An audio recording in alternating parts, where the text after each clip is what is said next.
The clock is ticking. Tick, tick, tick. The UFL season is almost upon us. 16 days away, and we're going to kick it all off. The excitement's building, Ed. And Eric is back from fighting the Mexican cartels for the last 10 days. He is back on U.S. soil. So let's get going. It's the Bottom Line Podcast, and it starts now.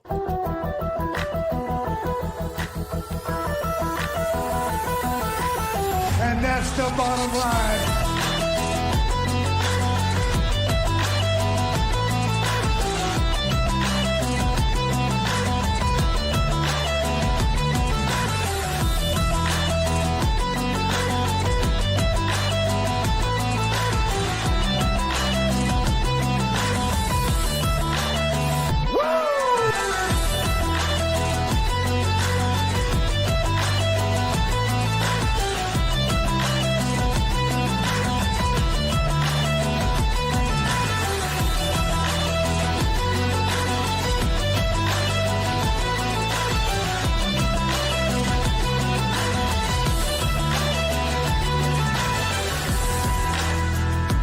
You want a war? You're gonna get one.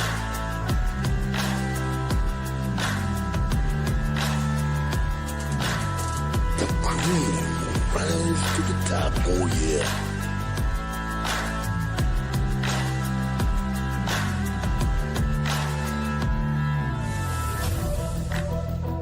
Now you want to get nuts?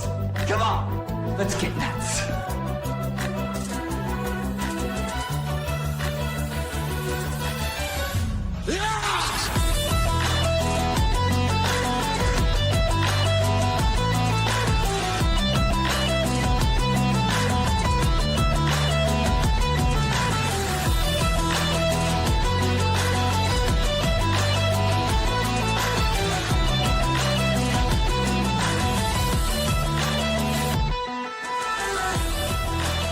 Hard work pays off. Dreams come true. Bad times don't last, but bad guys do.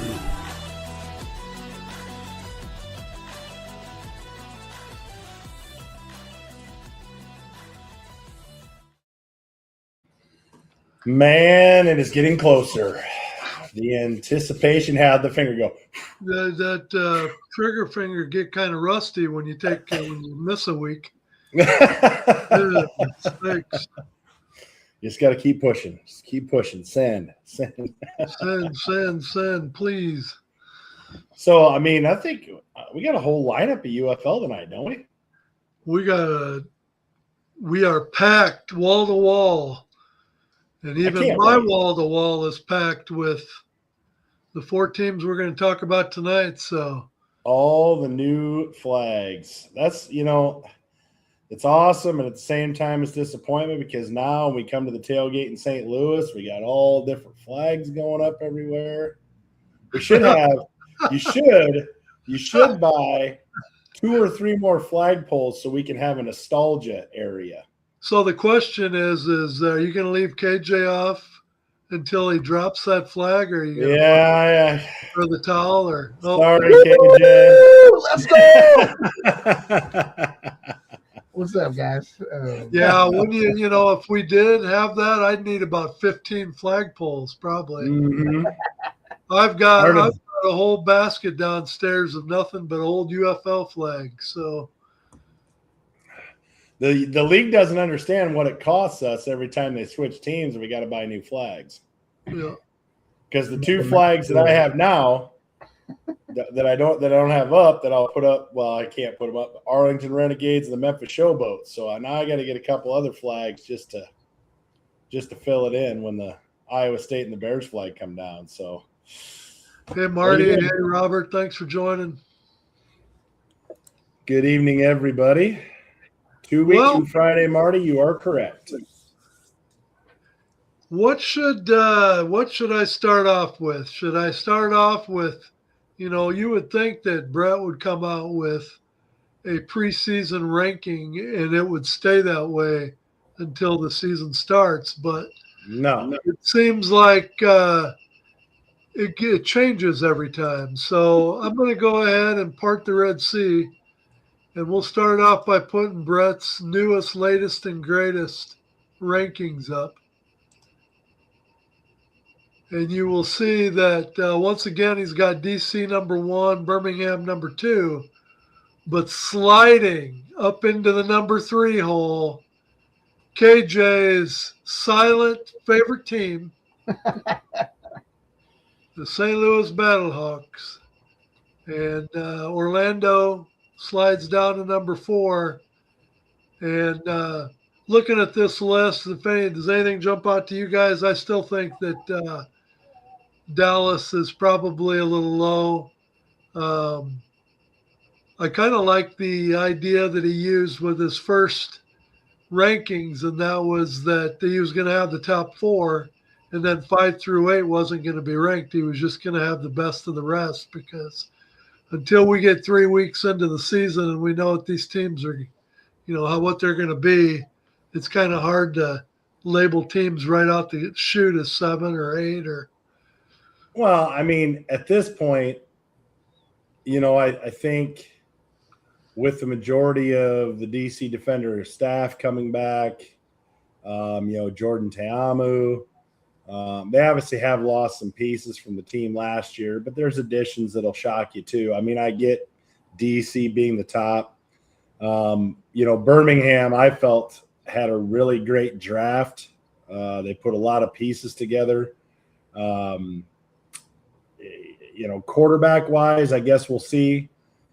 But I think, if you give Birmingham, we won the draft status, outside of that, I think 3 through 8 could be a huge question mark for anybody. I mean, we've done these rankings before. I remember, was it 2 years ago, Ed? We had San Antonio dead last. And what did San Antonio do? I mean, they made it to the championship game, and then the following year, we went ahead and had them ranked in the top 2, and they ended up with like 1 win for the season. So. Yeah, so we had them totally flip-flopped around backwards in the 2 years. I mean, the toughest part about it, and everybody watching and listening will know this. I mean, there's so many unknowns. I mean, as I go through these rosters and I look at the guys that are on these rosters, I know some of them. I just don't know a lot of them. Quarterback names, you'll recognize. You'll see some quarterbacks that are back from last year from the UFL. A lot of new faces. I mean, we just don't know how they're going to pan out. So it's going to be very difficult. I mean, making the power rankings, based off of draft, even on that, is very difficult. So, I mean, heck, we could be talking about this 9 weeks from now, and Columbus could be on the top, and Louisville could be in second, and Dallas could be in third. I mean, you just don't know. So, yeah, I mean, I guess DC, I think, has to be predominantly the favorite, at least as of now. I would say Birmingham probably won the draft. And then outside of that, I mean, we'll see. I mean, of course, I'm a Battlehawks fan, but I don't know what we have. I mean, we have some pieces coming back, but we don't have all the pieces that we're used to coming back. So I don't even know how to look at St. Louis and say where to grade them from 3 to 8. I just don't know. I don't know how to look at it. I mean, KJ, do you have some type of analytical formula that you would look at this power rankings and go, this is how it should be? I mean, not without looking at every team. Even then, I think to your point, Eric, it's always still going to be a shoot from the hip to some extent or another. I will say, we were kind of talking about this before we went live this evening. I think there is something to be said. Granted, the UFL is not the NFL from a competition level standpoint, but at the same token, these are guys that are, just beyond that rim, and I would still argue are a step above what you would see across the broader college landscape. So there is an adjustment component from this tier of football, from guys coming up from university, so to speak. So with that being known, as you kind of alluded to, some guys who might have been greater standouts in college respective to kind of the holistic player list we have in the league right now as active guys on rosters, isn't a guarantee that they're going to be standouts through the course of the season. You know, things happen, and so be it. So what I would say is that, you know, it is unknown. I think the DC obviously having a lot of returning players is a big contributor, and I think any team that's able to retain a large majority of their roster, if they were one of the more predominant teams from last season, those would be the ones I would give the nod to. Kind of pair that and mathematically work it out as you will with the coaching component, because there's been a lot of tumultuous turnover there too amongst the majority of the league, excluding DC. So that would be, I think, another big key, because obviously you can have great players, but if you don't have good leadership in the coaching roles, it's not always going to trickle out onto the field and the end product you see come game time. So, well, we'll the biggest thing that I'm going through some of these rosters and things is, I mean, you'll see guys from Tennessee State, Wichita State. Right. I mean, I got to be honest, I've never watched a Tennessee State game in my life. Yeah. So I've never seen that guy play. So I have no idea, you know, if he's a Houston Gambler, what type of contribution he's going to make until potentially we're 1, 2, 3 games deep. For you sure. know, now the one hack that I would have on Brett, and I know he's in his car listening on his way home from work, and Ed, I think we talked about this. As I was going through the Columbus Aviators roster, I see a lot of Michigan Panthers. Now, we all know Michigan was a pretty good team last year. So my question would be, and I know the answer to it, is how is Columbus in the bottom spot? I would agree. No, I can speak for Brett on this, but, Brett is solely basing that off. I mean, you look at DC at number 1, they got their coaching staff back. They got they got the recipe, and they got a lot of their core players back. So it's easy to make that call and say DC is ranked number 1 going into the season. But there's a huge question mark in Columbus, and that's the head coach. No coaching experience. How's he going to do? And you're never going to know that until the game starts. So I know that Brett's really leery about Columbus because of that. And so that's pretty much what the deal is there. But if there isn't, we probably should move on. There really isn't anything else to talk about as far as the rankings go for now. Chris Tisdale is a fan of our show. He watches regularly, and a lot of times from the plane, I think. But he put together a thing for us that it's basically a quarterback tier for the league. And I'm going to pop that up on the screen, and we'll go through that. And I'll let KJ have the first lick at what he thinks of it. But Chris put together a quarterback tier for the 2026 UFL season. He's got a tier for MVP candidates, quality starters, will play quality snaps, and interesting projects. And so rather than go through each one line by line, KJ, I'll let you start off your initial comments, and we'll all just kind of chime in.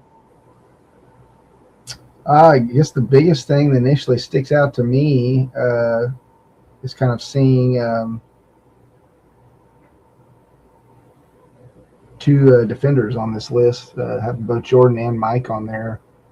Visually just sticks out to me when I kind of look over it holistically. Obviously, as Eric kind of pointed out, we've got some guys in here that some folks maybe have never heard of. I know some of the interesting project folks are guys I'm not very familiar with. Eric probably knows, Hunter better than any of us, you and Ed both. But I mean, I can't argue necessarily with this placement on most of them. I don't know Jason Beam or Dorian with Orlando from Adam to be fully transparent. So those would be ones that I'd throw a question mark on. I guess the only contesting thing I would throw in there is I think Jalen, honestly, based on his performance last year, and for those who have followed the league fairly avidly know that he made a big, I would say, statistical step up from his backup role that he had behind Jordan the year prior in 2024.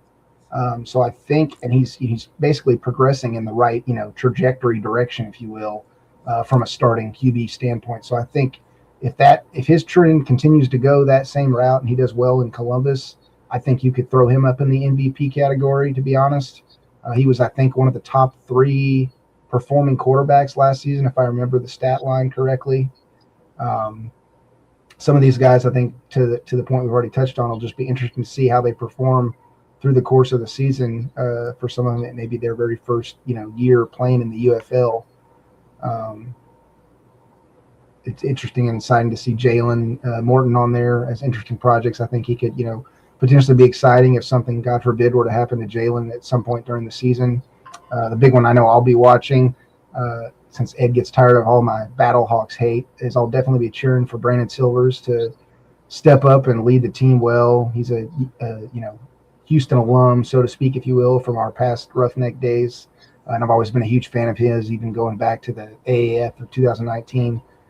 So I'll be cheering him on, hoping he does well.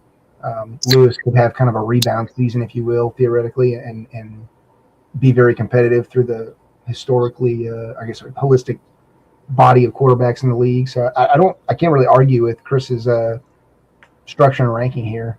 The one comment I made on his X feed, just because, and this is more me being a fanboy, but I've always been a big fan of Nolan Henderson. He was with us last year, didn't play a lot of reps because Jalen was at the leading helm. But in 2025, he was, I think, or 2024, excuse me, he was our most demonstrable contributing QB for the ex-Houston Roughnecks. So I definitely have high praise of him as one of the other guys kind of in our Houston's QB room. But we got a lot of guys that have, probably a snippet of NFL experience who are making essentially their rebound attempt this season, premiering in the UFL. So it'll be exciting to see a lot of new faces, especially in the quarterback role, and see if they're able to step up and lead their teams well. So I see that we got Brett on now. He's speeder. He must have been dodging tornadoes coming home. So now he froze. So anyway, go ahead, Eric. I'll go until Brett gets back. I think obviously starting out the season, Jordan Ta'amu would be the clear front runner. MVP. So, I mean, if I were to look at that line, again, truth be told, being honest, I don't know a whole lot about Bean or Dorian. We know Matt Corral. He has the ability to be good. He also has the ability to be not so good. I don't see him as an MVP candidate, but, again, the season hasn't started. On that second line, I'm really kind of surprised to see Luis Perez on the same line with, Silvers and McClendon. Simply because, Luis is a good quarterback. The Renegades last year, they had a lot of problems up front. They couldn't get a lot accomplished. I wouldn't put that all on Luis Perez. So it'll be interesting to see this year, what Dallas does for him up front, to see if he can get back on track just from an offensive standpoint. Silvers, Ed, you and I are very familiar with him.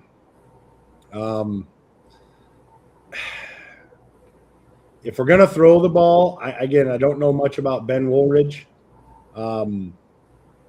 So I guess I would have to believe, and would you agree, Ed, that Silvers is probably the front runner in camp? I would say yes, and with his experience, I wish I could turn back the time last season and see how the season could have possibly turned out had we went with Silvers all along last year. Right. I think he gave our offense a dynamic that we definitely didn't have for most of the season last year. So right.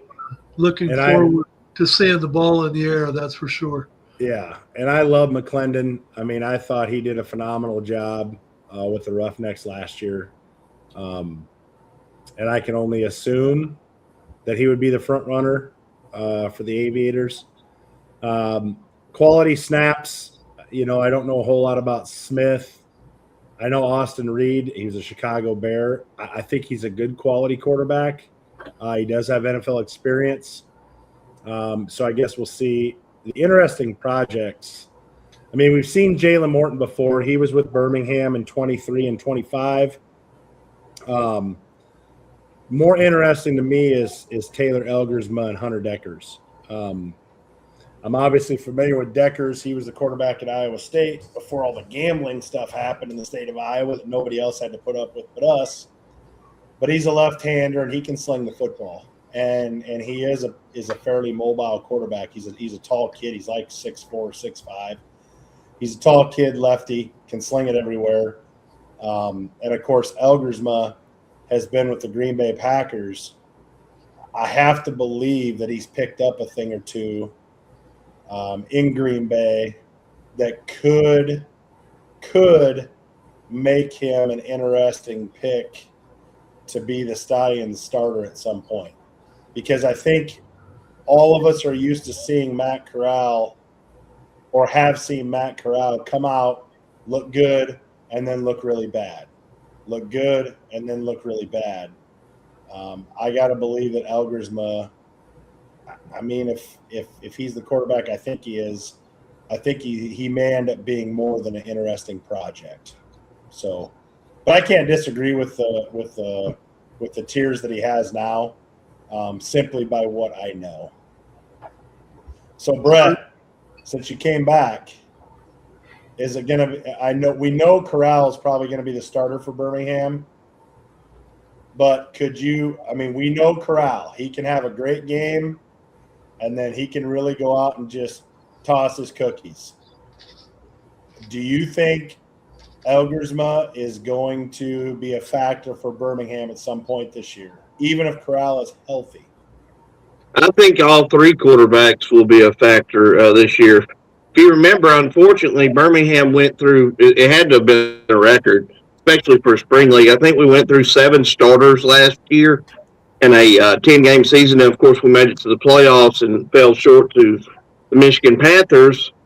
But yeah, I think all three quarterbacks is going to play a role. Matt can make some unbelievable throws, but like you said, it is like a roller coaster. You really – You can kind of tell with him the first 2 drives, unfortunately.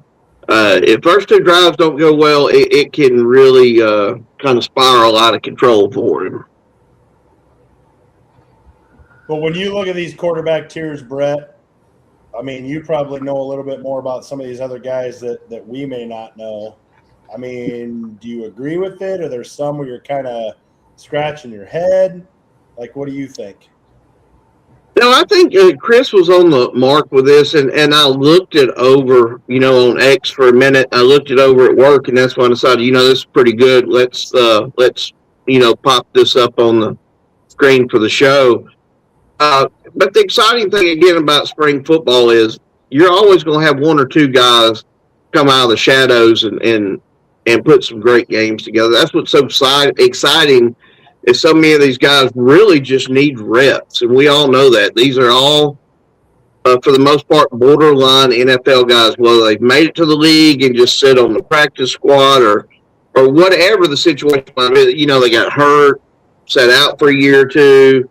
So many variables that can come into play. Other than your typical Luis Perez in Dallas, and Jordan Ta'amu in D.C., I think these quarterback battles are wide open, absolutely wide open. Yeah, I would agree there. I mean, where he had some of the interesting guys, I mean, Hunter Deckers is a good quarterback. Mm-hmm.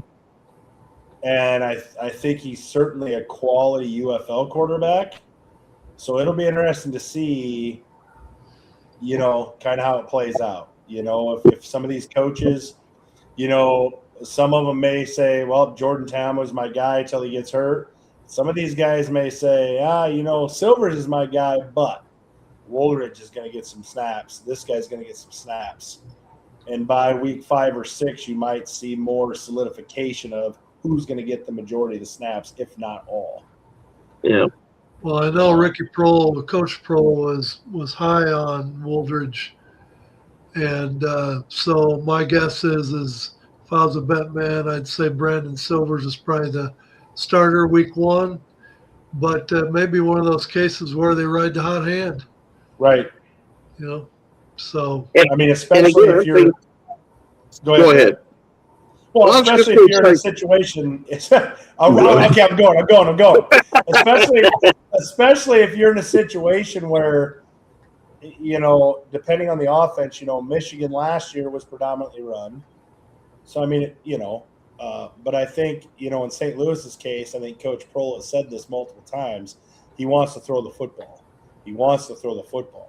Well, which quarterback is going to be able to do that at the level that he wants to do it? And if it's Silvers, great. If it's not, it's going to be the next guy up. Especially with all the turnover and the newness. I mean, when you think about it, when you look at that quarterback lineup that we had there, there's 3 names that everybody recognizes for the most part. I mean, McClendon, we obviously do, but a general guy, they're going to recognize Luis Perez, Jordan Ta'amu off the bat. Mm-hmm. Then they're going to go to Matt Corral and then maybe McClendon. And then outside of that, it's kind of like, okay, who are these other guys? So it's very clear, and Brett said it, there's going to be some new faces all over the place. There's going to be guys come out of the shadows, and they're going to shock you, and you're going to go, oh, we should have seen that coming. And I think Elgersma could be one of them. I think Deckers could be one of them. I mean, I just think there's some guys that have some tools that I think in the UFL are really going to make it work. I see St. Louis's quarterback situation very similar to Birmingham's. We know Matt Corral. We know Brandon Silvers. I'm very familiar with him. He's ran the spring football gauntlet, and again, Brandon can really get hot. Right. And he can really get cold, and I think that's again a little bit. These guys all can make NFL throws. It's just a lack of consistency. And once they make a bad throw, it can really just kind of domino on them. So I do expect, like you said, Brandon to probably get the start. But I anticipate all 3 of your roster guys will get some playing time. Same with what I'm predicting with Birmingham and a couple of the other squads as well. And it's going to be interesting in Louisville. It's going to be interesting in Orlando. Yeah. Even Dallas with Luis Perez, I think there's going to be guys that get quality snaps and let's face it. How old is Luis Perez? He's getting on up there, isn't he? I can't even remember. Is he 30? I think the last I checked, he was 75. Yeah, that's what it feels like in spring football years. He definitely is the closest Tom Brady player in the UFL, you could argue. He played to 2019 in spring football. And that's the thing about it. He's 31 years old. So, if you're part of the Dallas Renegade organization, it's like, well, we know he's not going to the NFL. That ship has sailed. You're 31 years old. You're not going to the NFL. Do you start to give more of these snaps to those guys? Do you start taking some away from the 31-year-old that you may not have in the last couple of years? I don't know. I think he's probably got a shorter rope with Stoops being gone now. I would say. And I'm pleasantly surprised that Luis came back when the news broke that Big Game Bob was going to retire. I was really surprised to see that Luis came back, especially new OC, new head coach, new everything. Yeah. And we all know that Luis Perez had a lot of access. Yeah. You know, I mean, when we interviewed Chuck Long, he's like, Luis, we spend a lot of time together. Like, I pick his brain for a lot of things. Well, maybe that isn't how it's going to go with the new coaching staff. Who knows? Right. But we shall see. Well, let's get into kind of drilling in on some of these teams. And I had the opportunity today to sit in on a presser that Coach Redmond had, and he had Lucky Jackson. There you go, Brett. And he had Lucky Jackson, wide receiver, who was formerly with DC, also in the presser. So let's start out, first off, by let's play. He was asked by Heather, this is courtesy of the UFL, just to speak on the Louisville Kings. And this is, I should say that right, Louisville.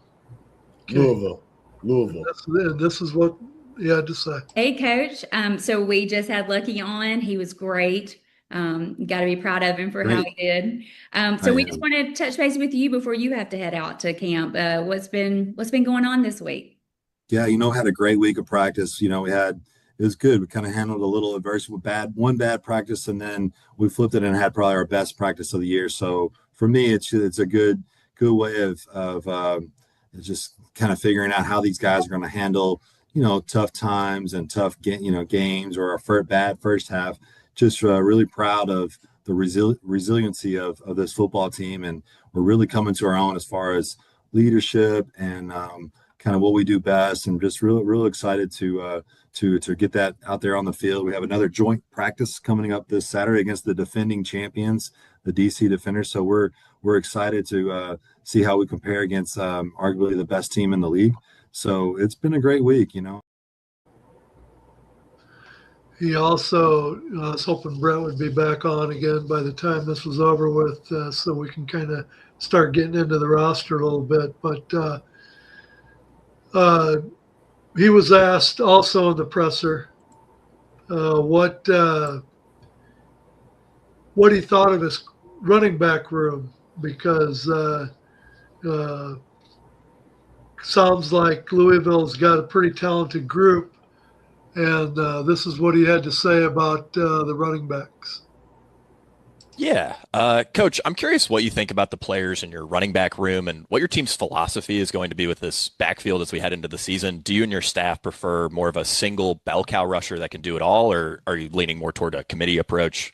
Just curious on your thoughts here. Yeah, that's another good question. We have a very talented running back room, and, we got some tough decisions to make because we got 4 guys that could play in this league for sure, and probably in the next league as well. And so, they all can catch, they all can run. We have a 4-3 guy back there, and then a guy is right behind that. And the other guys are just they're very, very solid, great players that we can do some different things. We want to, hopefully have a balance. When you have your players dictate what you do. And right now we have an incredible line and really good running back room, which that makes life in the quarterback a little bit easier when you can make those second and third downs manageable. And so we feel like we can be in position for that. And so that's our we're gonna let the season kind of play out how it plays out, and but we're not scared to run the ball, not scared to pass the ball either. But our running back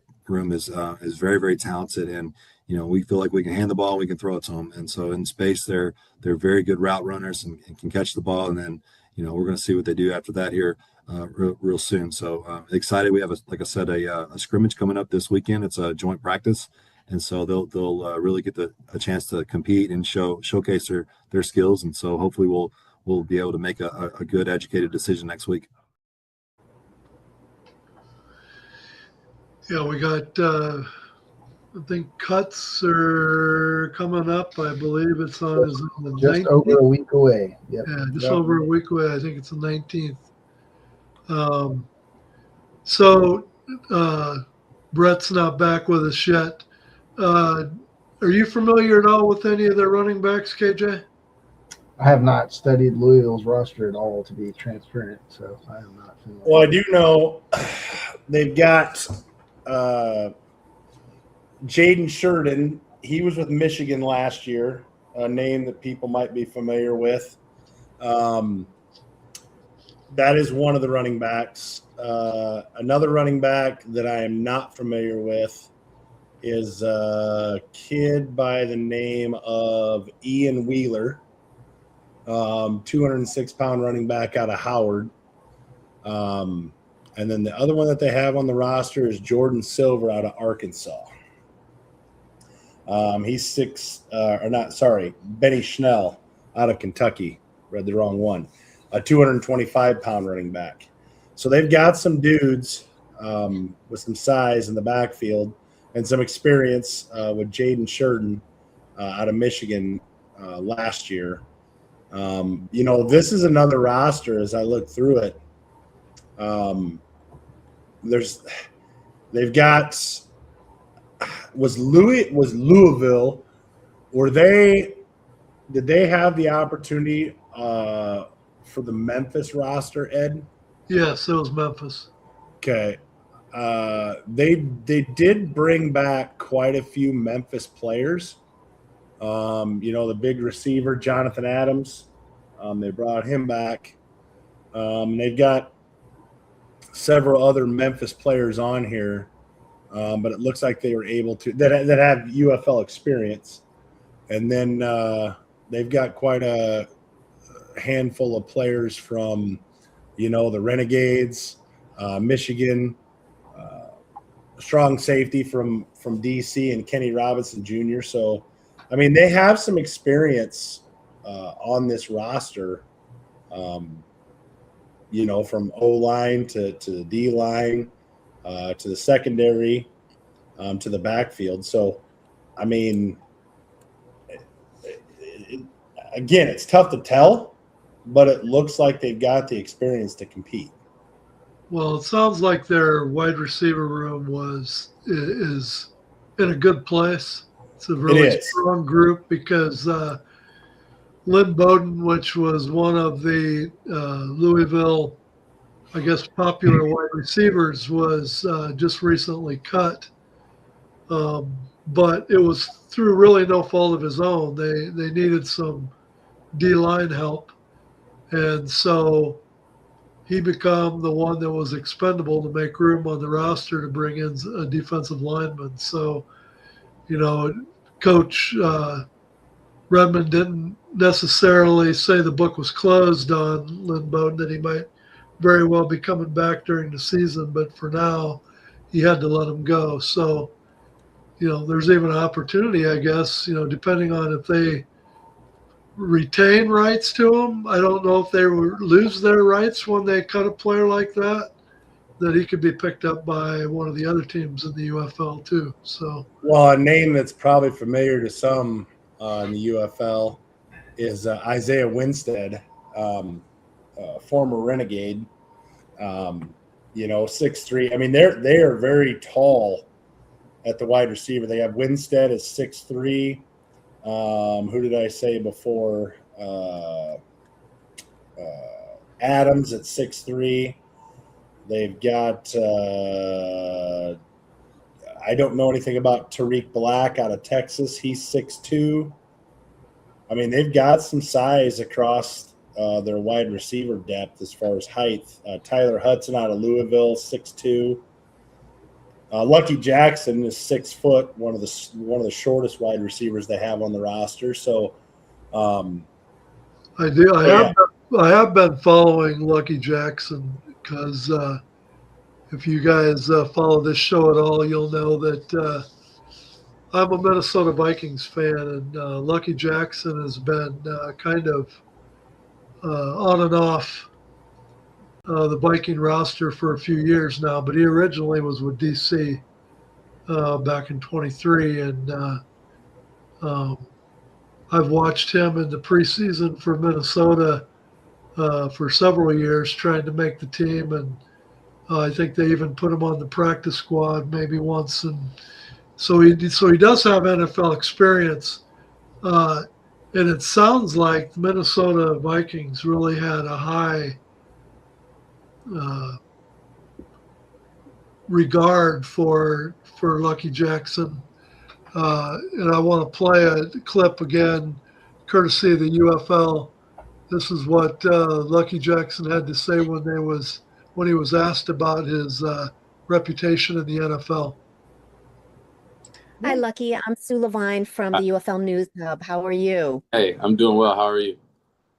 I'm good. So you were known as one of the hardest working, most disciplined players when you were with the Vikings. Everyone from the coaching staff sang your praises.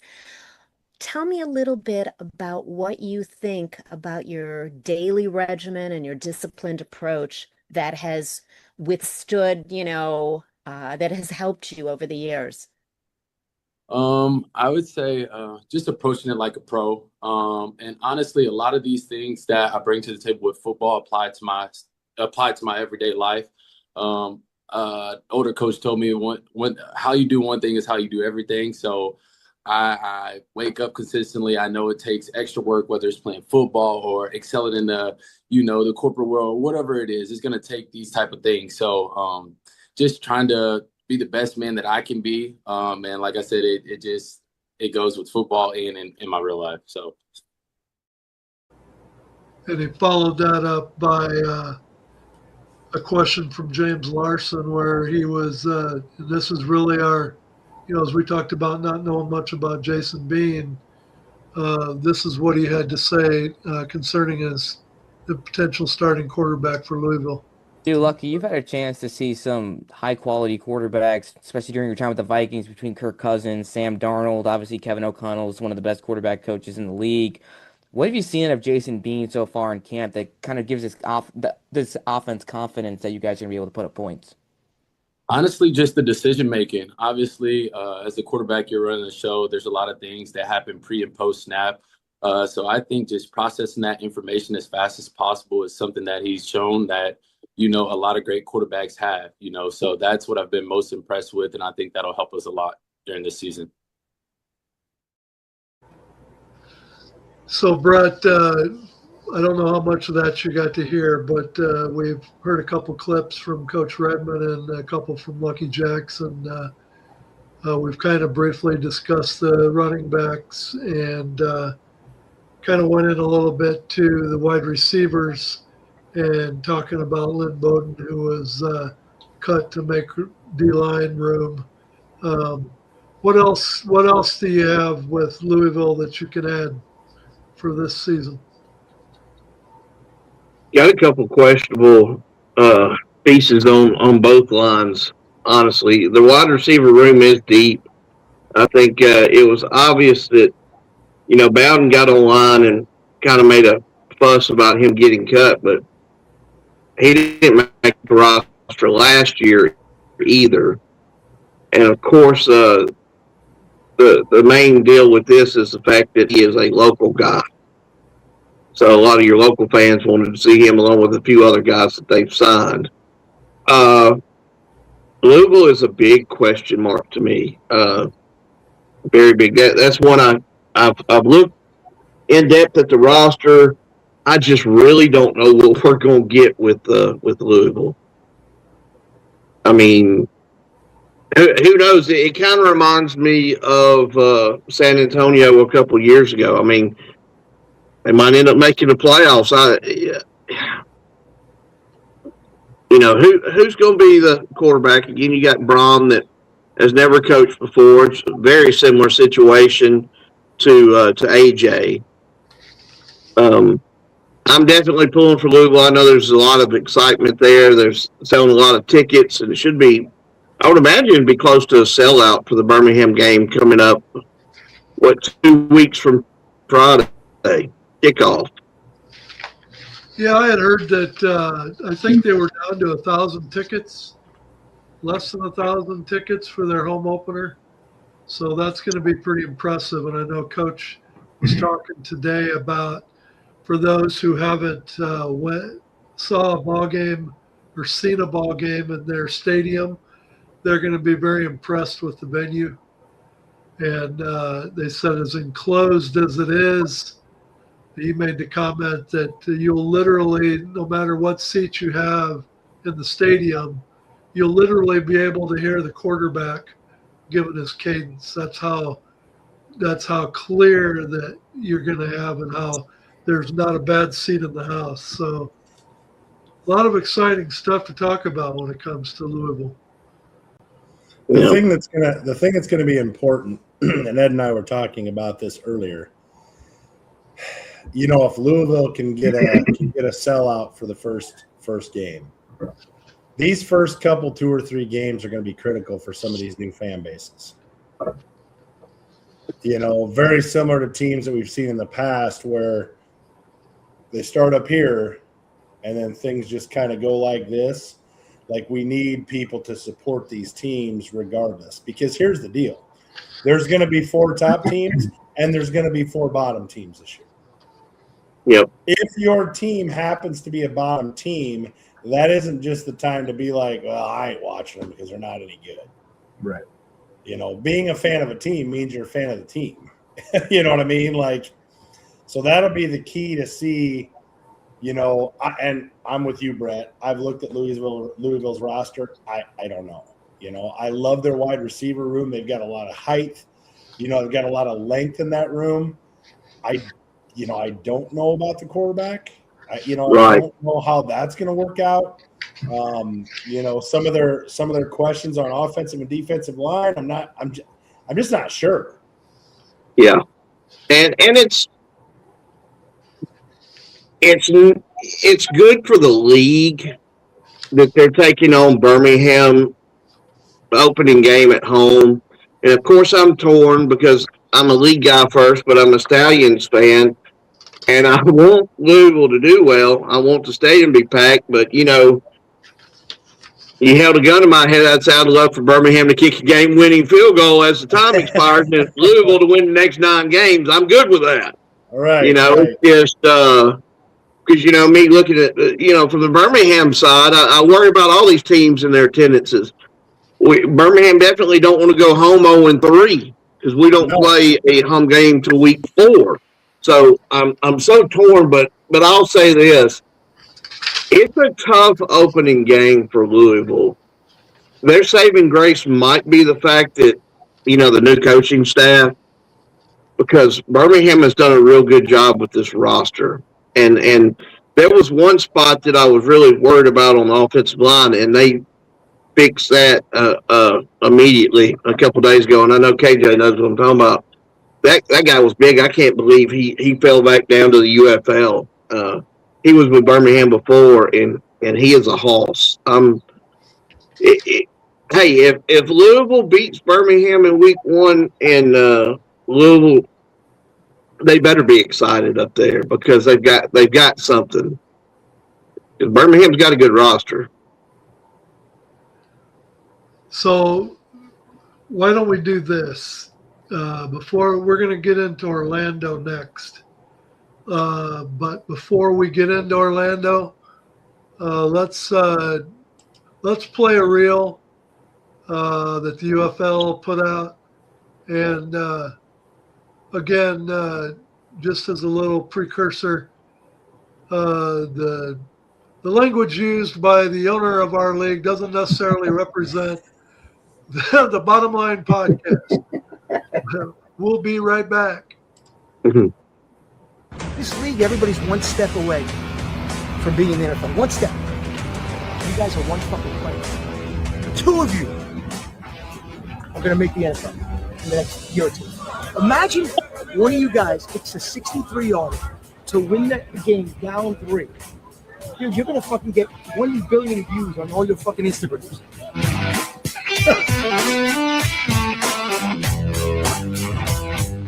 65, guys. One chance for 65, down 3. Championship. I can't wait till you guys get in the NFL. And when you get the $10 million, you're taking me out to this. Yes, all right? sir. All right, guys. Come on, man. Enjoy it. Have fun. Kick ass. This league, everybody. I tell you what, you've got to hand it to the guy. He's definitely carrying the UFL flag. Yeah, he's excited. Yep. So let's move on to Orlando, and I'll start off. Orlando brings a lot of their coaching staff that they had last year in St. Louis, last couple of years, I should say. Donnie Abraham, the defensive coordinator, and now this year they've made him associate head coach. You know, you got Mark Colombo, who last year put together a hell of an offensive line for St. Louis. That what was it? Knights of Colombo, I think, is what they called the offensive line for St. Louis last year. Leroy Glover, who is in the Saints Hall of Fame. So they've definitely got the names and they've got the coaches. And I will say, if you look back on Coach Beck since he's entered the UFL, in 2023, when he was relatively unknown, I mean, everybody knew him from being a tight end for the Jets and the NFL. But as far as his coaching career, it really kicked off in 23 with the Battlehawks. And he took a team to the tiebreaker. And they didn't qualify for the playoffs in 23 because of the tiebreaker. But can you imagine what 10 teams or 8 teams we got in the league this year, all in one division? You're going to see teams that won't take their foot off the gas or anything like that, because scoring points in week 1 is going to be just as important as scoring points in week 9. And that was one of the big reasons why St. Louis failed to make the playoffs in 23, was that they had too many of those conservative games the first half of the season where they took their foot off the gas. And when they really needed the points against Orlando at the end of the season, they scored like 50-some points, but it still wasn't enough. In 24, Coach Beck had another great season. Played San Antonio in week 10 to host the playoff game the following week in St. Louis. And then when all the marbles, when all the chips were slid to the middle of the table, San Antonio come away with the win. So then you look at last year, Coach Beck puts another quality team together, only to make the playoffs and get ousted pretty handily by DC in the first round. So I don't question the quality of the roster that they are going to put together. I think Orlando is probably, Brett's got them ranked number 4, but they're in the top 4. That's all you have to be. I see Orlando as being a very quality team again, but I think the hurdle that Orlando has got to get over, and whether it's Coach Beck, whether it's Donnie Abraham, whether it's, the offensive coordinator, what are they doing wrong that when it's crunch time and it's playoff time, they can't deliver? And as great of a coach as Coach Beck is, really by the end of last season, he really had fallen out of favor with a lot of Battlehawk fans. So I commended him for, I think he was 22-8 for his 3 seasons in St. Louis. So he did a really quality job. But I think that when you look at Orlando and you look at Orlando's fan base, let's face it, Orlando struggled when they had a franchise with attendance. So it's going to be imperative that Coach Beck put another quality team on the field to be able to build that fan base to where I know and where they hope to bring it. And so as we look at some of the players, then Eric, who jumped out at you when you looked at Orlando's roster?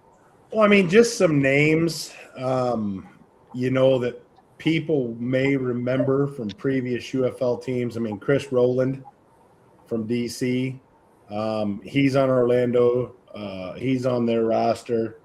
Jashawn Corbin from the Brahmas. Chris Garrett, of course, we know from the Battlehawks, the linebacker core.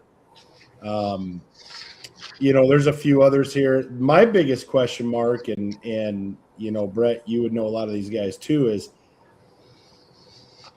I look at their quarterback room and I'm completely lost with it. I don't know how to look at either one of any of these guys and go, he's a dude or he's the dude. Or when I compared these, so Jack Plummer, he's out of Dubuque, Iowa. Okay. He's got a career. He played at Purdue for 3 years.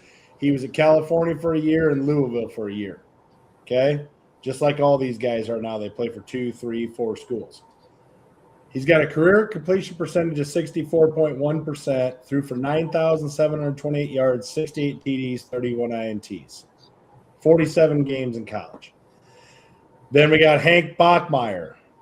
Okay, he was at Boise State for 3 years, then at Louisiana Tech for a year, and then at Wake Forest his final year. 63% completion, 11,256 yards, 67 TDs, 34 INTs, 50 games. And then you've got Dorian Thompson-Robinson. Now, he played at UCLA. He's from Las Vegas. He was a 5th-round draft pick of the Cleveland Browns, and he was with the Eagles last year. Again, 63.3% completion, 10,710 yards. Now, he does have 88 TDs and 36 interceptions. But outside of just looking at the numbers, kind of who they played for, that type of thing, I guess if I'm looking at the numbers, I feel like, we'll just call him DTR. It's easier. DTR, on paper probably looks like the guy, but again, I don't know enough about him. Brett, do you know any more about these guys than what I just told you? I know a good bit about DTR, and to me, he's got a real high ceiling. I would be floored if he's not the starter to start the year. Very mobile. It's a similar quarterback room to what St. Louis had last year with Becht. He just doesn't seem to have that guy. Right. I think DTR can definitely be that guy.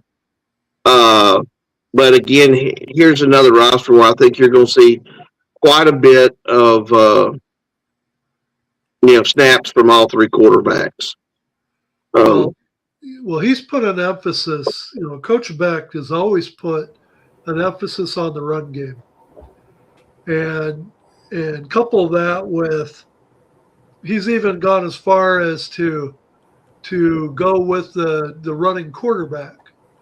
And we've seen, his time in St. Louis that, the last 2 quarterbacks that we had in St. Louis, they were both running quarterbacks. Last year the Battlehawks had a wide receiving core that, going into the season was probably touted as one of the top wide receiving cores in the league. And we didn't use it. Was very underutilized. So, again, you look at Orlando, it looks like they've got a strong running back room. I'm still surprised they didn't protect Anthony McFarland and have him be part of their running back room. But again, it looks to me like with, looking at their wide receivers they have on their roster, that once again, his flavor of the day is going to be playing good defense, running the ball, and controlling the clock. And he's got a big bull on that roster I'm very familiar with. Defensive line Isaiah Buggs, which of course did his college time at Bama.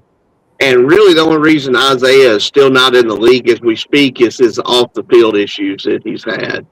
Isaiah was with San Antonio last year, but man, he's a difference maker in the middle, and he should absolutely, talent-wise, still be on the NFL roster. So that was a steal, in my opinion, that back got bugs.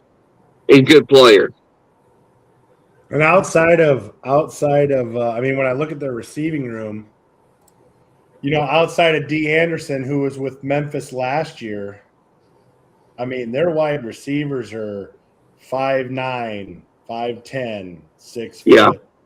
I mean, to me, just being a Battlehawk fan and knowing Coach Beck the last 3 years, he has constructed a roster the same way that he did in St. Louis, but in St. Louis, he was never able to get over the hump, even with, as Ed alluded to, a wide receiver room that you could argue each year was the best wide receiving core in the league. And what do we do with it? And we had good running backs, don't get me wrong, but it's like just never able to take us over the hump when we get to that point. Defensive coordinator Donnie Abraham, he's had the luxury the last few years of having Peta on one side and having Travis Feeney on the other. With Mike Rose and Willie Harvey in the middle. Right. Willie Harvey, in 23, I think he led the league in tackles, and 24, he was right up there in the top 5, I believe. Yeah.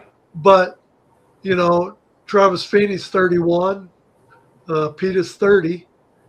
And so, Coach Beck has made the decision to go back to youth, and the players that he brought in on defense, especially for the line from St. Louis, is younger.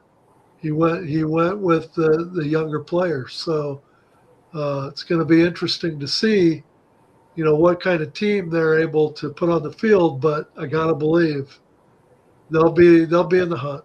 He's in the hunt every year. So anything else we got in Orlando before we turn the table over to KJ and we all go have a beer, because KJ will be talking about Houston till midnight. Oh, you know what? Before KJ gets onto that, let's break this up and let's hear from Wild Sun, because in 4 weeks, Ed, I'll be getting my Wild Sun fix. Be back right after this.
My wife doesn't necessarily get excited about the football game in St. Louis, Ed, but this year she said, listen, we need to go to Wild Sun so I can get our wines filled back up with quality wine, because she is so anal about, I don't want to buy a wine and then I don't like it.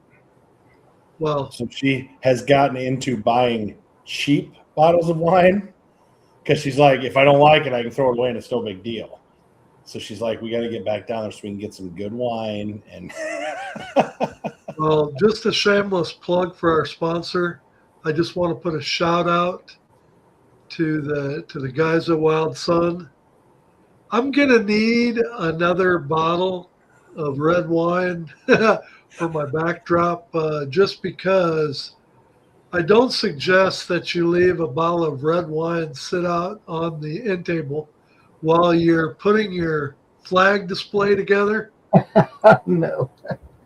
Because the bottle of red wine dropped onto my pictures, shattered the pictures, broke in half, went out into my rug in my office, and let's just say my office rug is not tan anymore.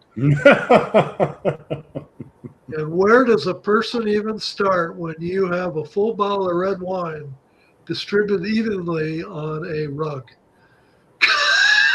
A brand new Wild Sun rug. There you go. Well, yeah, you can go get some more red wine and dye the rest of it red wine color.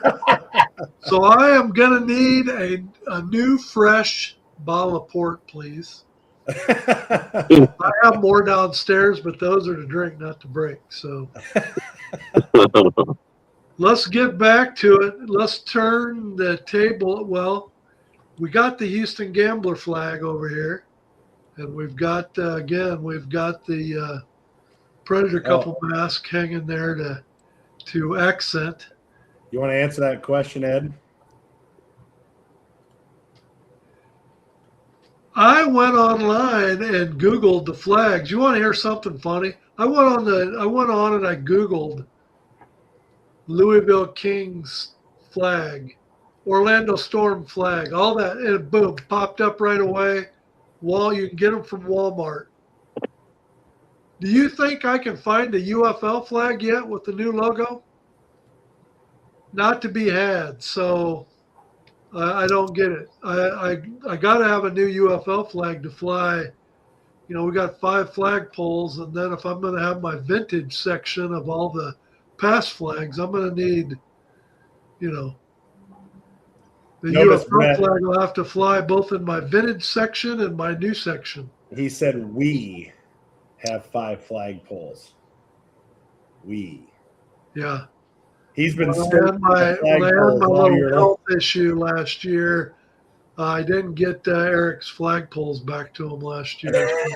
I know they're safe and sound. I'm not worried about that. Yeah, and had bigger fish to fry. Yeah, to be honest, I could really give a shit about your flagpoles. I woke up off life support. I didn't go, oh shit, Eric's flagpoles. I didn't know. You should have. Jeez, come on. Anyway, let's dive back into it. Enough about breaking red wine all over on the floor. Let's get into the Houston Gamblers. When Houston's been one of those teams that they're notorious for starting slow, but they've always had a quality team and they've always been right on the brink of making the playoffs. I know back in 2020 in the XFL, they were really, were they 5-0 when they were the Houston Roughnecks? Despite all the criticisms that Ed just garnered against us, we are the only team in history of spring ball to go undefeated. You can dock us for being half of a season, but we are the only squad officially to be able to do that to date. So, but other than the 2020 season, I gave you praise because no matter what the season is, they've always been right there. And they have been a competitive squad. I will concede that. So take it away, KJ. I'll shut up and we'll see how long you go before I have to cut you off. I will try not to mimic some past contributors we've had on the show in terms of rambling rhetoric, but to I guess give a brief synopsis of the roster overall. Houston has basically 17 players returning from last season. I did a kind of a historic tracking of that compared to last year's roster. Obviously brought Nolan Henderson back at QB.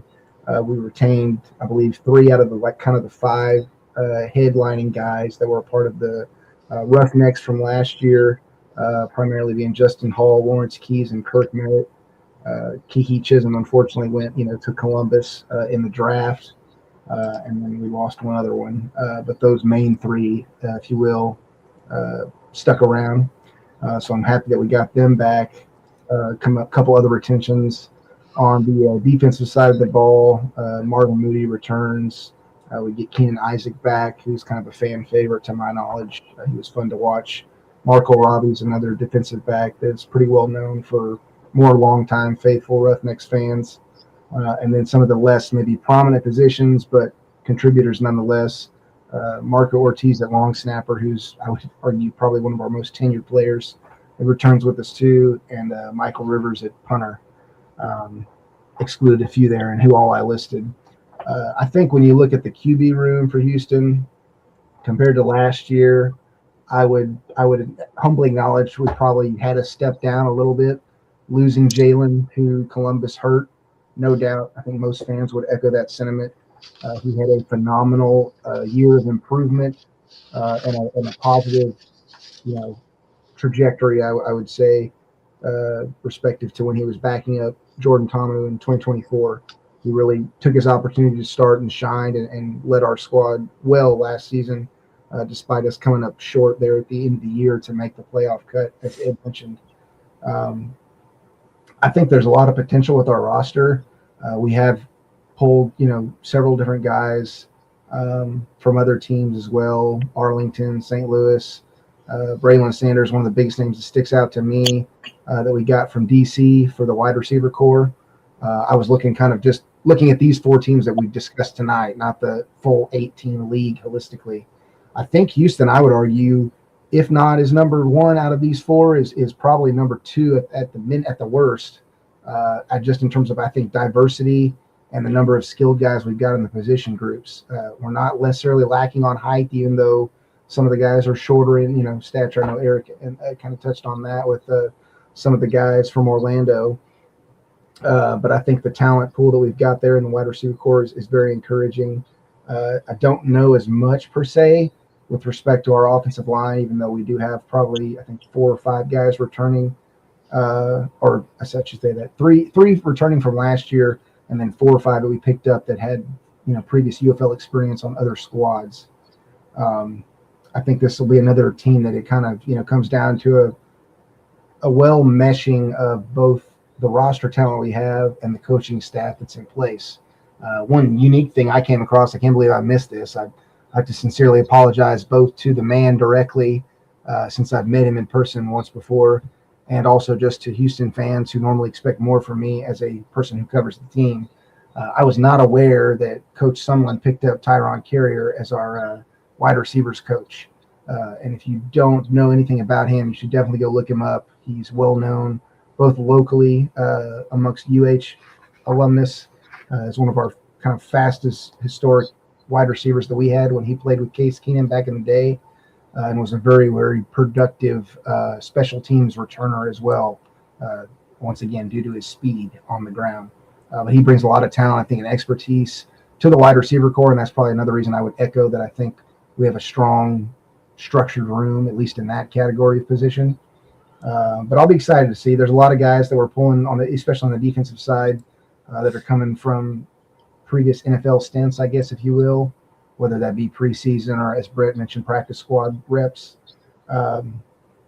So I think for me, not knowing a lot about Hunter Deckers on the QB side of things, I would be rooting for either Donovan or Nolan to get the start. But I think, to his point, as he mentioned before, I think Houston's another team where, come week 1, it could be one guy and then it could change halfway through the season. There's no telling.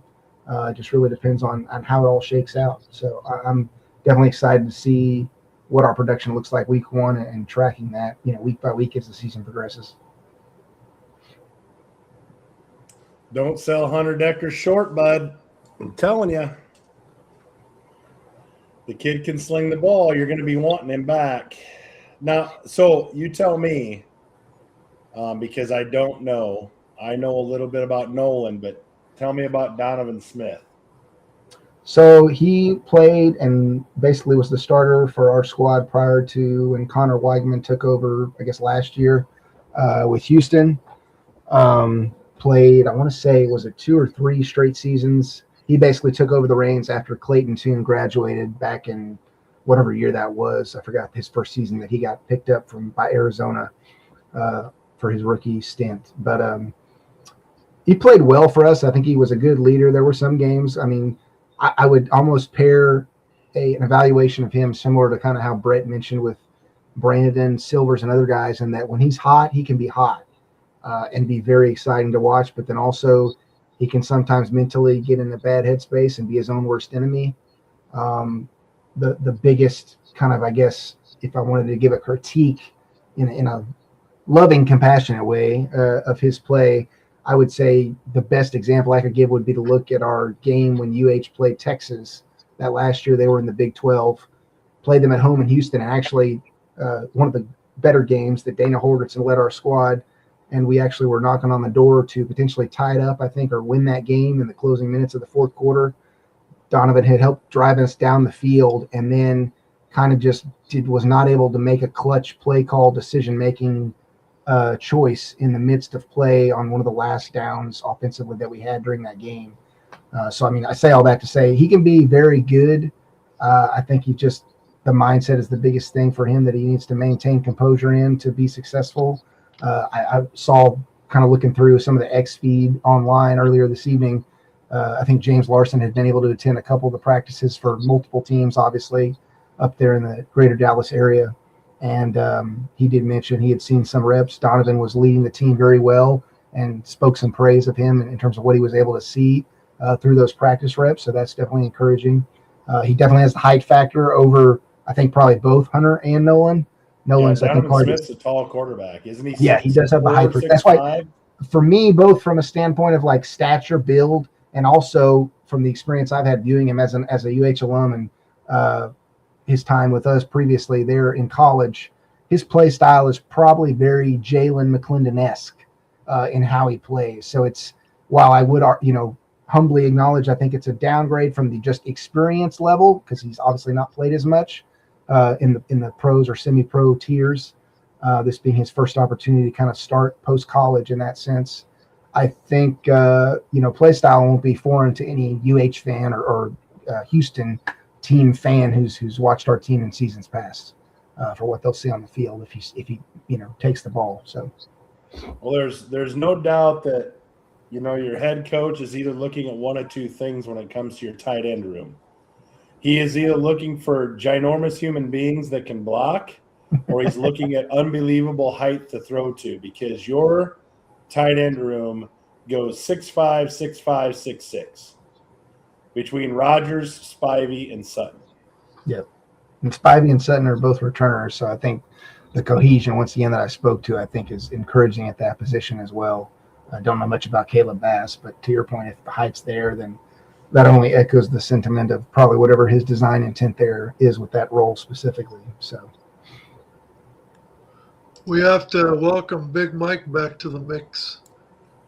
Big Mike he's had some health issues, so he's been out of it for a few weeks. So it's good to see him back on the comment line again. So hope you get better soon, Mike. I hope this comment is correct. What did it say? I can't read it. Battlehawks is the best team. I'm like, I hope that comment's correct.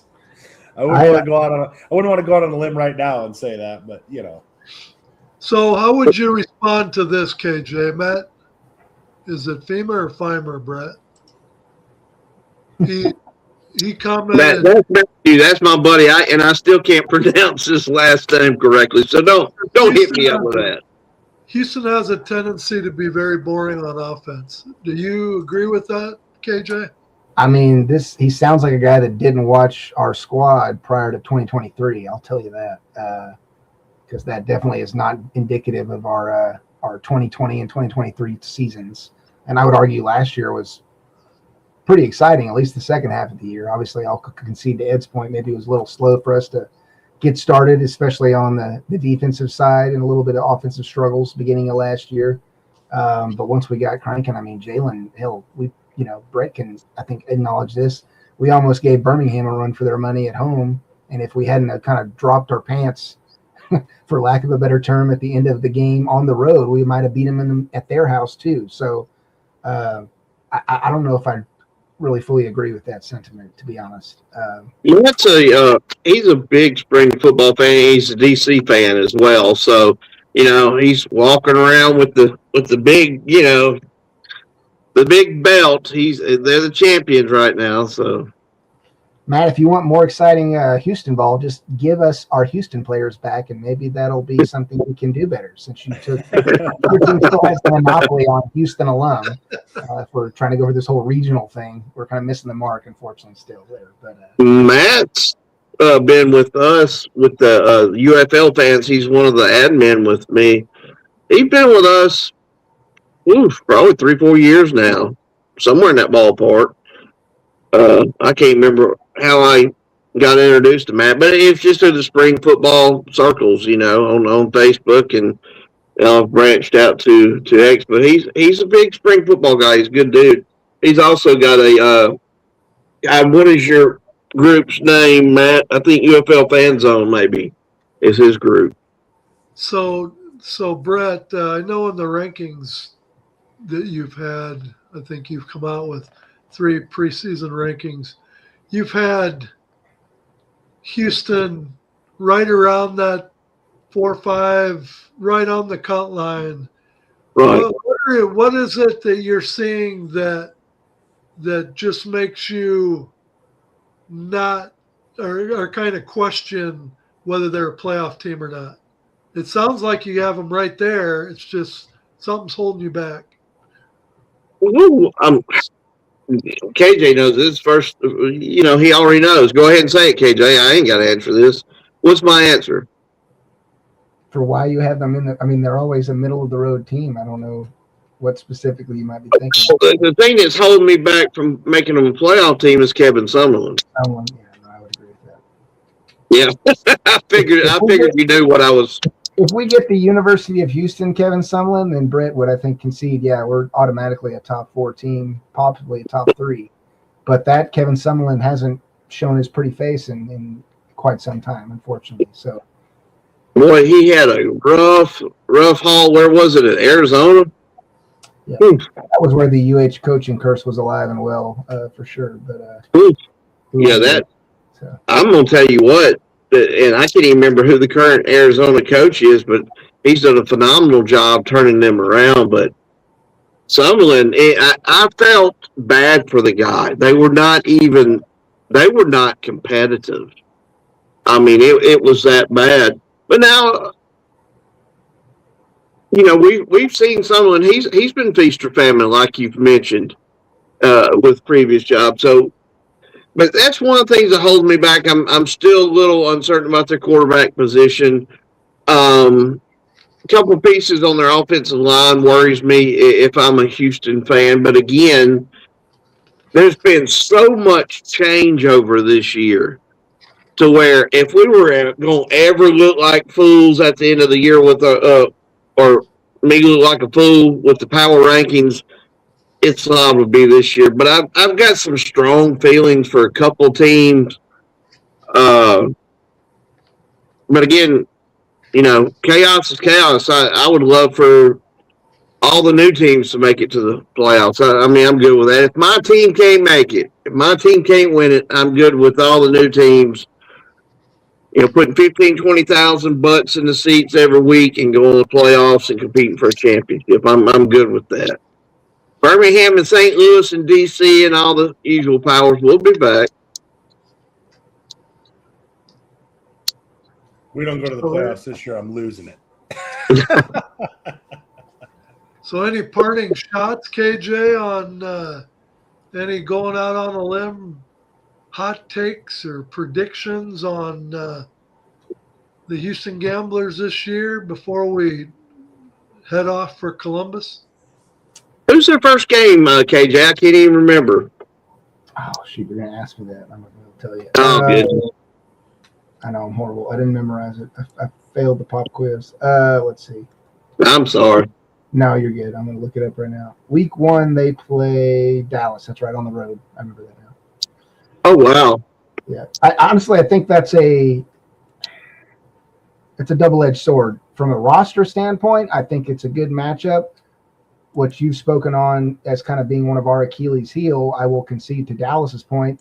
They probably have, outside of if you want to get like very specific on UFL experience, they have the most tenured head coach in the league from in terms of just like past coaching experience. Am I mistaken there? Or? Oh, yeah. And he's a good coach, too. I think one weapon we've got to look out that Luis Perez might be missing this year, and that's Sal Cannella. Sal is still in the NFL right now. Yep. I think Perez is going to really miss him this upcoming season. Could be wrong.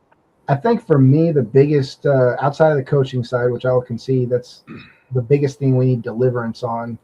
That just sticks out to most people who have half a sense of a brain with football sense. The biggest question mark for me is the running back room. We don't have any returning guys there, and honestly, everybody who's coming into our team this season are not previous UFL vet senior tenured players. So Marcus Yarns and Jalen White both have kind of NFL experience, but outside of them, Marcus Majors is a straight guy from college, from Minnesota. I don't know much of anything about any of them. I know I recognize Jalen White's name from I think a previous season in the pros, but I didn't necessarily follow him religiously or anything like that. He would probably be the one I would, if I had to pick one at random to lean on to think might have good production, it'd be him. But that would be the role I'd say. Obviously, to your point, it's like you can be a great passing team, but we know one dimensionality is not going to get you to the championship or even to the playoffs, most likely in this league. So I think if they can get dependency established on the ground, that will just help the already kind of talented and dominant wide receiver core room I think that we already have on the books at least. So we'll see. We should probably have a segment on what the tiebreaker rules are for this league because because I can definitely see a log jam in the middle happening, and we're down in level 3, level 4 of the tiebreaker. So yeah, we'll have to do that teams. one of these weeks is try and figure out what the tiebreaker rules are. And hey, I've got to throw some shade. Y'all know me. I can love my team and bash them all in the same sentence. Can you imagine? And I love Birmingham Stallions, season ticket holder, all that. Y'all don't want to know all that. But can you imagine if the Birmingham Stallions get left out of the playoffs this year on a tiebreaker? Could you imagine all the whining and complaining? Oh, my goodness. Have to break out the violin. Could you imagine? Oh, it would just be popcorn material for weeks. I'll say this much: if Bex gets Orlando to the point of knocking on the door of the playoffs and still doesn't feel in his heart of hearts that he can be that clutch guy, he should honestly just relinquish the number 4 spot to either Birmingham or Houston and let AJ and Sumlin flip a coin for that 4th position, because at least we'll put up a good fight and a good show and potentially make it the second round. To AJ. I don't think there's he's not going to get I forgot all the bad blood that exists there. Yep, scratch that one. So AJ has made no bones about it that when Birmingham plays their first home game, it happens to be against the Storm, and he fully intends to kick Coach Beck's ass. So, hey, I got a ticket update. I talked to the Birmingham Stallions ticket guys Monday, maybe Friday, one day. Anyways, they are about 30% ahead of where we were last year, and we've still got the extra couple weeks because we don't have a home game till week 4. And I've noticed that they have opened more sections for the first game against Orlando, and the last time they opened those sections was when St. Louis came to Birmingham, and I think we got 15,000 in the stands. So we'll see, but definitely don't want to go home AJ 0-3. Just saying. Yeah. So that would not be good. Let's turn our attention to Columbus, and we're gonna all dive on this together. Obviously, Columbus got the Michigan Panther roster, so they've got a pretty good nucleus, I would think. But again, you would think Michigan making the championship game last year and, Columbus getting to retain the nucleus of the Michigan Panthers, that they would have cracked Brett's top 4, but they sadly are down towards the bottom. So let's start off with Brett, and because we've kind of talked about the coaching staff for all these teams to begin with. So let's get Brett's initial thoughts on what he thinks of the coaching staff for Columbus. That's my biggest concern is the coaching staff. I've talked to a couple of people that has been involved with practice. I've seen very, very little on Columbus's tape. Seen some, I'm not going to lie. I've thought about moving them up a spot or two, actually, because their physicality seems to be people have taken notice in Dallas with their physicality, which makes sense because some of those guys were Michigan Panthers over the last couple of years. But I'm not going to lie. My big concern is, head coach, DC, OC. I'm really worried about that. I almost put them ahead of Louisville and maybe would have moved them all the way up to 6 this week. But I'm still. I'm probably going to have to see a first game with Columbus before I get a feel with how this coaching staff is going to mesh with the players they have. And I'll say this, and I'll leave it alone. Us big-time spring football fans, whatever you want to call us, that has followed spring football the last few years, we're very aware that typically the first week or two, the offenses really, really struggle. It is defense, and more defense. But I do remember last year, the last 2 regular season weeks and the playoffs and the championship game, once these offenses got going, the defenses, if you go back and look, they had no answer. Right. They had no answer. But I'm real concerned with their offensive side of the ball, and that's why I haven't moved them up as of yet. See, I'm kind of on the other side of you, Brett. They have McClendon, which I like him. I like McClendon. But they also have Toa. Go for it. Toa Taua. Go for it. Toa Taua. Yeah, I'll link to that. Yeah. I mean, and they've got Devin Ross, receiver. The Kiki Chisholm. KJ alluded to that from last year. Yeah. I kind of like some of their pieces. I mean, I guess the only question mark that I have is, are they going to be able to block for him? Right. Because I look at their line, I'm like, I don't know a lot of these guys. I know, Tao, Ross and McClendon and Chisholm from previous years, so I know what kind of players they are. Right. But again, if you can't block for him, it's kind of irrelevant. If he's got no time to throw, it's kind of irrelevant who you're throwing to. And if you can't block, it's irrelevant who you're handing the ball off to. But as far as the offensive pieces, I mean, Columbus to me feels like, again, after the first couple weeks, they might be one of those teams that slowly creeps up if they've put the offensive line together, to make a go of it. Yeah. And Todd Haley is offensive coordinator. I mean, there's some name recognition there. I mean, I would think that as you look at the inexperience of Ted Ginn Jr. as head coach, I would say that their offense has got to be in good hands with Todd Haley, I would think. Offensively, for sure. Yeah. But again, it's how they put that offensive line together. Yeah. That's my biggest question. I mean, as I look at their offensive line, I'll bring their roster up here real quick. And I know they've got a bunch of them listed. I'm just seeing if I can't remember, some experience they got. Chuck Filiaga was with the Brahmas last year. I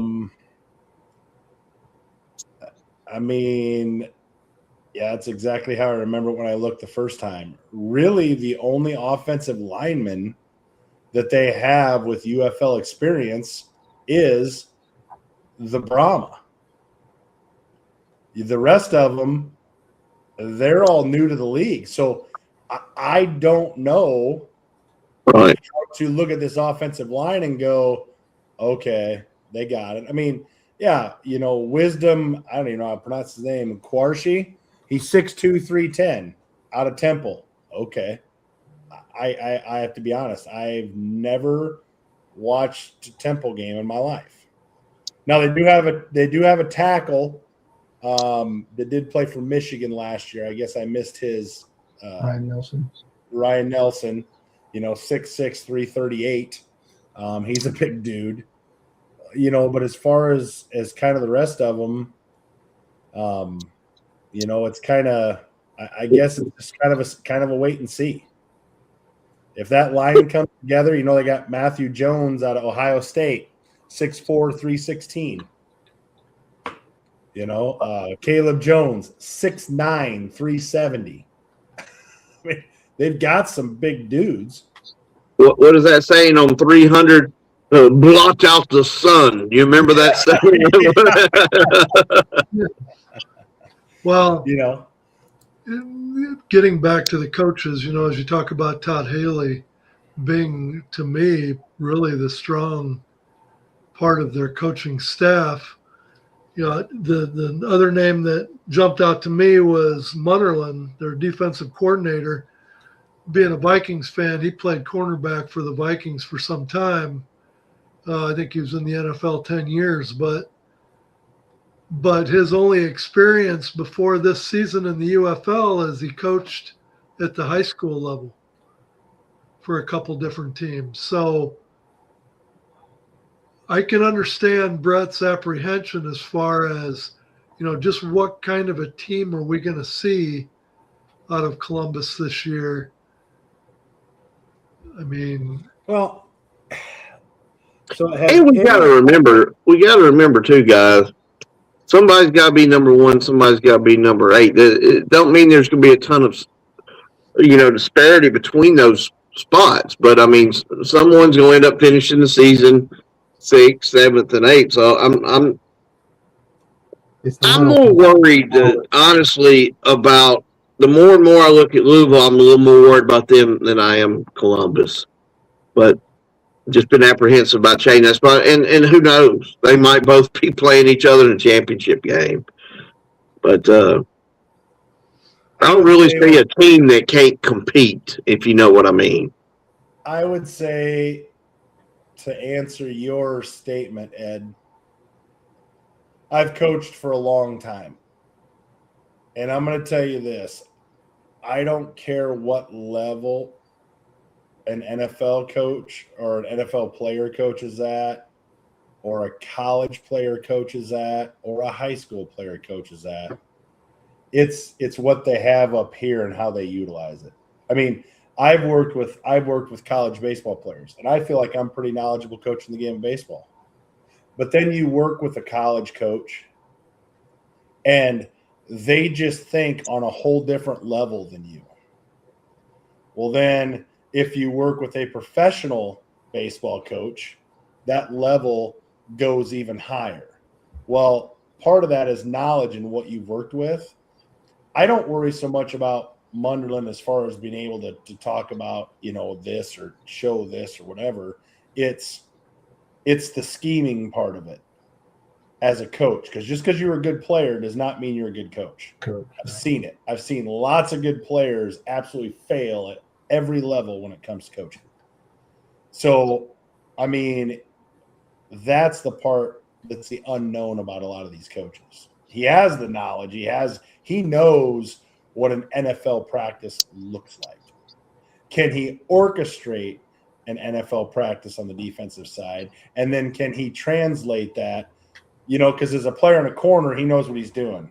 Okay, we're running this. We're cover 3. I'm breaking off here. I got help over the top. I'm all alone. He knows that as a cornerback. But now, as a defensive coordinator, now I got to know what the linebackers are doing. I've got to twist up front. I've got pressure from the outside. We got to shift the cornerback. I mean, that's where those things come into play, for those guys. And that's where the unknown is. I mean, as far as on Columbus, my biggest unknown is Ted Ginn. because you can have good coordinators, but your head coach has to be the guy. Like it has to begin and end with him. He's making the decisions. Because I think as Battlehawks fans, we could argue that I felt like we had good coordinators. But I felt like Beck was like, hey, we want to be conservative here. Hey, it was like the training wheels never came off of things at times because it was a conservative mindset of the head coach. And a head coach can also get you in trouble the other way. Hey, man, let her fly. Right. That can get you in trouble too. So it's being able to diagnose what you have the ability to do and then applying it. That's where head coaching comes into to play. Deciding what we are as a team and then telling your offensive coordinator, defensive coordinator, this is how we have to approach this. That's where the new head coaches that have never been head coaches before, that's where I question, are they going to be able to do that? And maybe they'll surprise us. I don't know. But, I mean, if you look at this coaching, if you look at the head coaches here, all 8 of them, is there 1, 2, 3? Is there 3 or 4 of them that have 0 head coaching experience? Yeah, Brom, AJ, and Ginn, and that's the thing. Prohl. When all, I'm sorry, Ricky Prohl. Oh yeah, and Ricky Prohl is when those 4 teams face their first big adversity in a game, and if it don't necessarily go St. Louis's way or Birmingham's way or Louisville or Columbus, how's the coach going to handle that, and how's the players going to respond? That's a very good point because the players going to lose faith. There could be all kinds of things going through these. These are professionals, and it's their first game being a head coach, and they really don't need or can't afford a couple of little lapses there, make themselves look bad on TV and in front of their team, and it could go downhill fast for one of those squads. Or a couple. Yeah.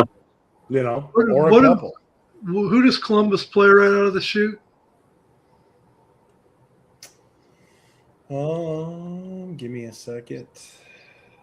Is it Orlando? Let's see. Yep.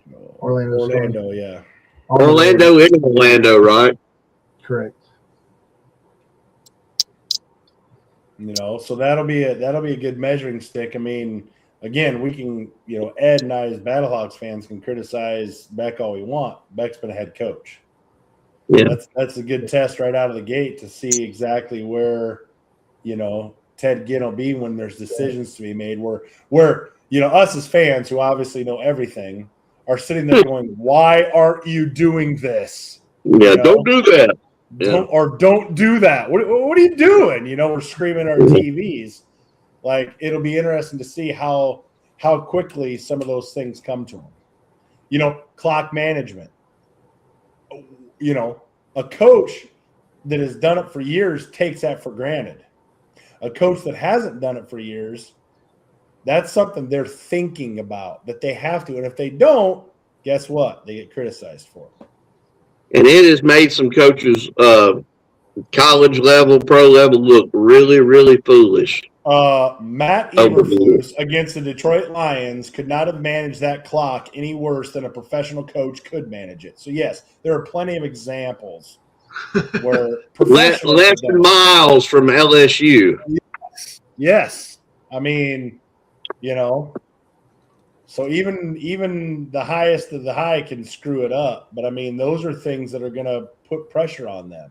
It's going to be stressful, And, Todd Haley being there in the offense, maybe that'll take some of the stress off of Ted Ginn as far as that goes.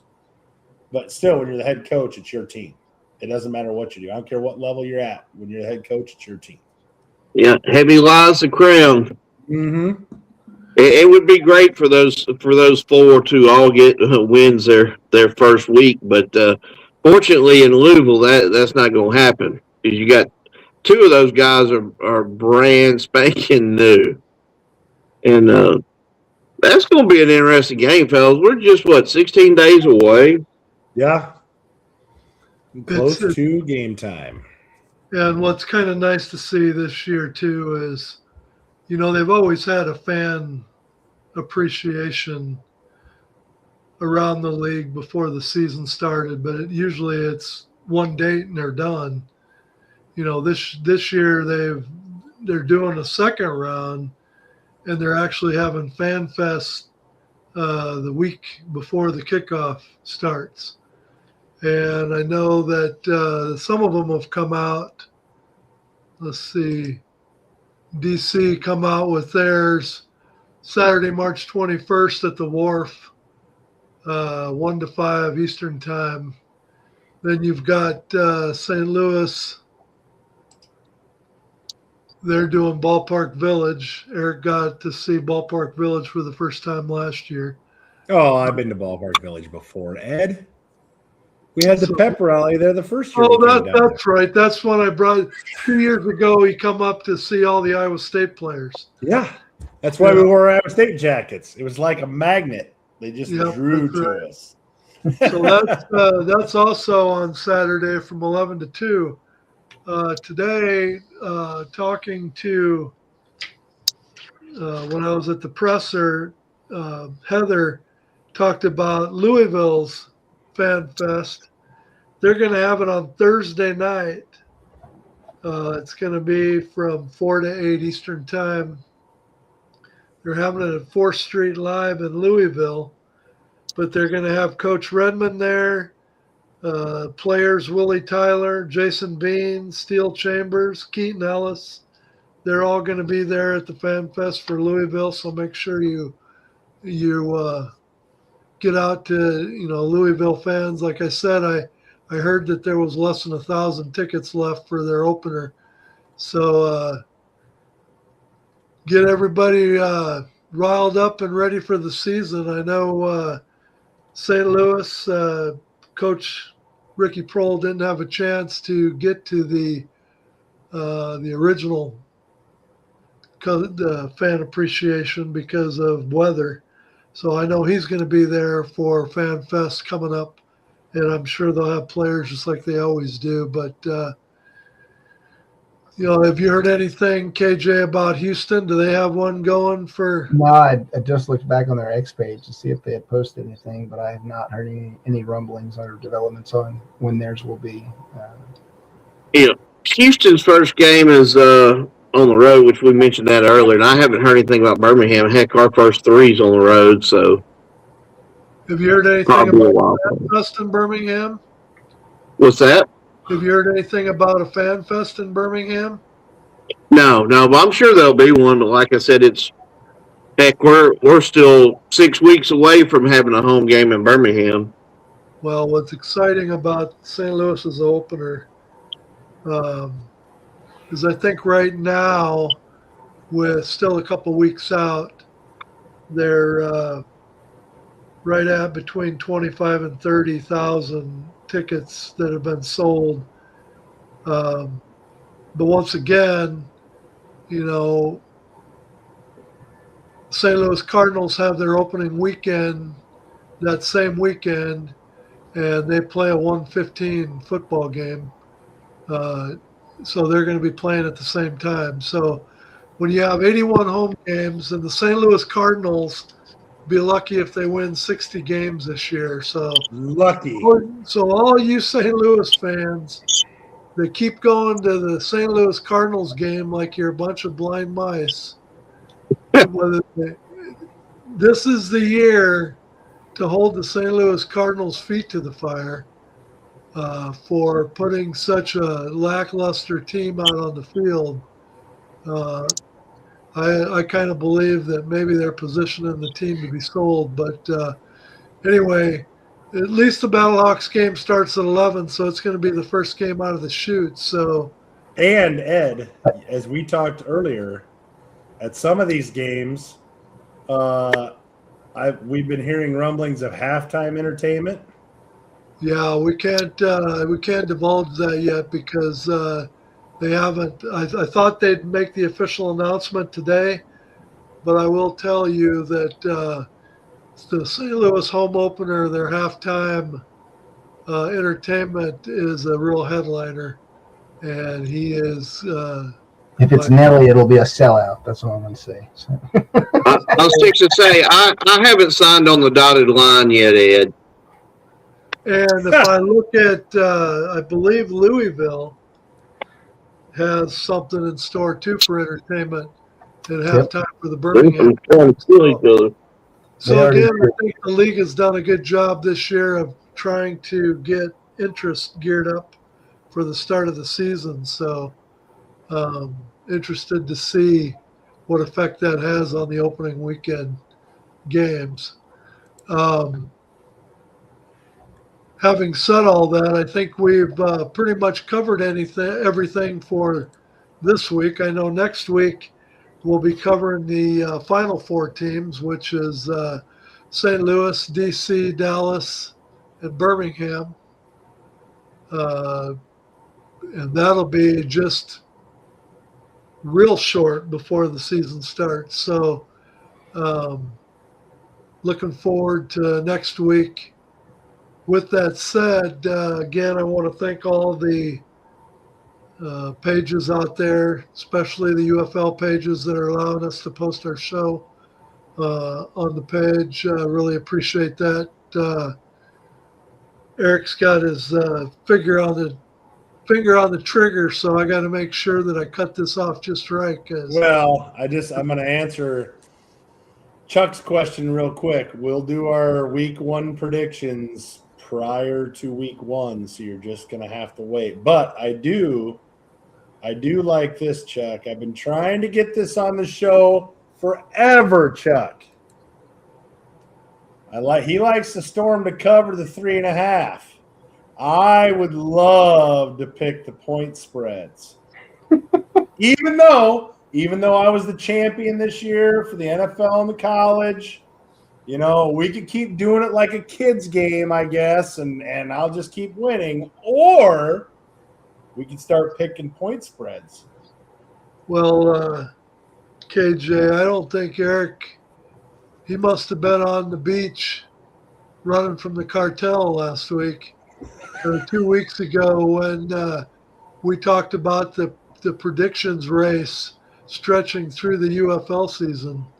Oh, now we're changing it up. We've always we're going to start fresh. I like starting fresh. Yeah, I like my silver medal. I think I'm going to. Yeah, we've always had two champions, of which, Ed, not to brag or anything, but I've won the UFL season and I've won the NFL and college season. I believe I'm the only one to win both.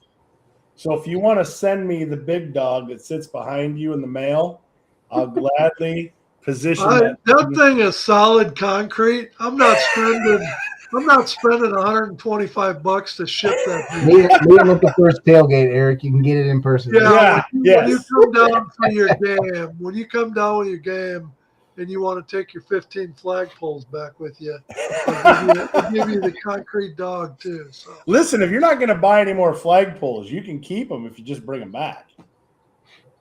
I don't want the tailgate to suffer because I'm not there. Well, they will definitely suffer because, you know, Mama Bear's been trying to talk me out of flying all the flags every time, but I just can't help myself. It's like, right, because it's such a great setup. If you got all 10 flags, you got to fly them, right? Yeah, you have to. And I know there's some out there saying 10 flags. There's only 8 teams. Yes, but there's a UFL flag and there's a bottom line flag. Got to have 5 poles. Got to have 2 hookups each. And Brett, when you come up and we meet in the middle in St. Louis, it's going to be a blast, my friend. Is he given a firm commitment yet to coming up to That's St. what I'm Louis looking for right now. I'm working on it. If you go to a St. Louis game on your own reconnaissance and don't join me for the road trip to either Louisville or Columbus, I'm going to come down there to Birmingham and bitch slap you myself. I will take that as a direct sign of disrespect for your close friend in Nashville who's already offered once last year to carpool and go see a game. So I forgot about that. I forgot about that. Don't you dare go to St. Louis and then buck out on me for one of these other. I've had such job issues over the last year or two, and I tell you what, if I keep getting home this late at night, I'm gonna have more job issues. Your drive would be less cars. You'd beat me there.